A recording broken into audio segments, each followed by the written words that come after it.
ঈদ মানেই বাড়ি ফেরা, প্রিয়জনের অপেক্ষা, গ্রামের ঘ্রাণ আর হারিয়ে যাওয়া শৈশবের ডাকে ছুটে যাওয়া। কিন্তু এই উৎসবের ভিড়ে কোথাও যেন নিঃশব্দ হয়ে থাকে এক শ্রেণীর মানুষ, যাদের জন্য বাড়ি ফেরা শুধু স্মৃতিতে সম্ভব। কোনোদিন আর তাদের দেখা হয় না প্রিয়জনের মুখ, শোনা হয় না বাবা মায়ের ডাক। সমাজের দৃষ্টিতেও তারা অবহেলিত, তুচ্ছ।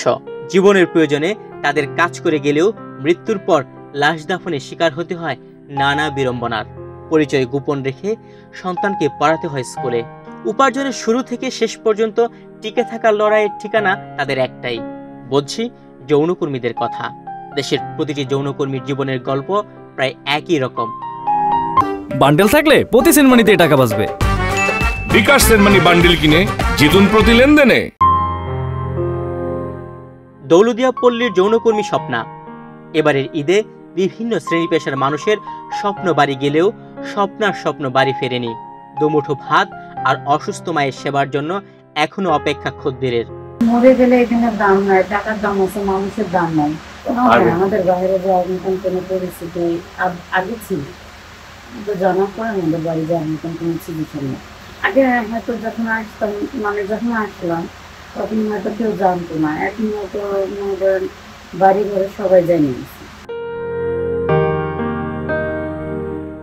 রাজবাড়ির গোয়ালন্দ ঘাট ঘেঁষে গড়ে ওঠা এই যৌনপল্লীতে বেশিরভাগ নারী এসেছেন দালালের ফাঁদে পড়ে। কেউ বা এসেছেন স্বামী বা পরিবারের নির্যাতন থেকে পালিয়ে, কেউ বা ভালো কাজের খোঁজে। তাদের মধ্যে একজন হলেন পাখি। চাকরির লোভ দেখিয়ে এক নারী সহকর্মী পাখিকে বিক্রি করে দেয় এই যৌনপল্লীতে। এরপর থেকে যৌনপল্লীর খাঁচায় বন্দি পাখির জীবন। এখন জীবন আর জীবিকার সন্ধান তার রাত দিনের কাজ। প্রতিদিন সকাল থেকে চাতক পাখির মতো খদ্দেরের জন্য অপেক্ষা তার। আমরা আইসি মারা গরিব, আমরা ৫৫ জন জিনিস দিতে পারি না বলে আইছিলাম। একজনে বললো কি ভালো চাকরি দেবো তোমাকে, এই চাকরি গেলে তুমি অনেক টাকা পাবা। আমরা আসি চাকরি করার জন্য আসিয়া এবার আমার এই জায়গা নিয়ে এসে আমি চেরিয়ে গার্মেন্টস। প্রথম এই গার্মেন্টস করতে করতে বাপ মা ভাই বোন বিয়ে সারি দিলাম, 3টা বোন বিয়ে দিলাম। এসে করতে আসিয়া যে মনে অনেক কামাই রুজি নাই, বয়স হয়ে যেতেছে দিনে দিন। ছেলে মানুষেরা অল্প থেকে অনেক মানুষেরা চাহিদা খোঁজে, অল্প মেয়েরার কাছে যাবো, ছোট ছোট মেয়েরার কাছে যাইতেছে। প্রচুর মারা মারতো আমাকে। তারপরে 2 দিন আইন না আটকে লাগতো, ছেড়া দিয়ে দেয়, বাড়িতে তালা মারি দিত। প্রচুর মারামারি মারতো মারে।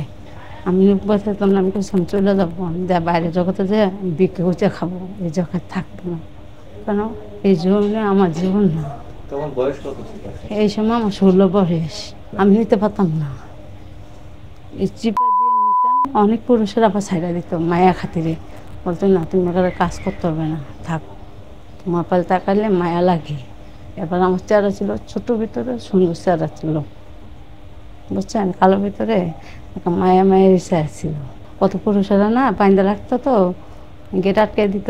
গেট আটকে দিলেও আমাকে আটকে দিয়ে লাগতো। আমি বলতাম কি না, আমি এই কাম করবো না, করতেই হবে। অনেক পুরুষেরা না লজ্জা শরম কত কি বলবো, ঝাঁতাই দেওয়া ধুইয়া কাজ করতো। বলছি কি তুই এত কষ্ট করো, মাসে বাড়িতে কাম করো, আমার ঘরে যাবি, ভালো বেতন পাবি। আইনে এনে বিক্রি করে দিয়ে চলে গেছে সে। যৌনকর্মীদের বাড়ি ফেরার গল্প নেই। তাদের ঈদ মানে একদিন কম খদ্দের, একটু বেশি নিঃসঙ্গতা। তাদের কাছে বাড়ি মানে এক বুক কষ্ট, না বলা অভিমান আর সমাজের অবহেলা। এইবার আমরা ঈদই করি নাই। তার কারণ আগে তো ওই যে আমাদের একজন নেত্রী বোন ছিল ঝুমুর, ও 3-4 বছর 4-5 বছর আমরা ভালো ঈদ করছি। আমাদের ঈদে মনে করো শ্যামাই, চিনি, তেল, দুধ, পোলা চাল, কাপড় প্রত্যেক ঈদে দিছে। আবার কুরবানি ঈদেও 2 কেজি 1.5 কেজি করে মাংস দিছে। এইবার আমরা আবার মনে করো অভাব মেয়ে বদলির মেয়েরা কষ্টে থাকলে তাদের রিলিফ চাইয়ে চিনতে হোক, যেভাবে হোক সে আমাদের দিছে। এখন আমাদের আর কেউ দেয় না, শোনা আমরা মেলা কষ্ট। এবার ঈদ গেছে না কি গেছে বলবার পারি না। সারাদিন রোজা থেকে সন্ধ্যাবেলা পানি দিয়ে ইফতার করছি। পাড়ার মেয়ে হ্যান টেনশন বিভিন্ন কথা কয়, তো এই কথাতে তো আমরা কষ্ট পাইলেও কিছু করার নেই। আমি এখন বাইরে গেলে আমার যদি একজন দেখে বলে ওই মেয়েটা নটি ছিল, কি বেশ্যা ছিল, কি পতিতা, আমার দেখে কতজন ঘৃণা করে না, অনেকজনাই ঘৃণা করে, আবার অনেকজনা ভালোবাসে।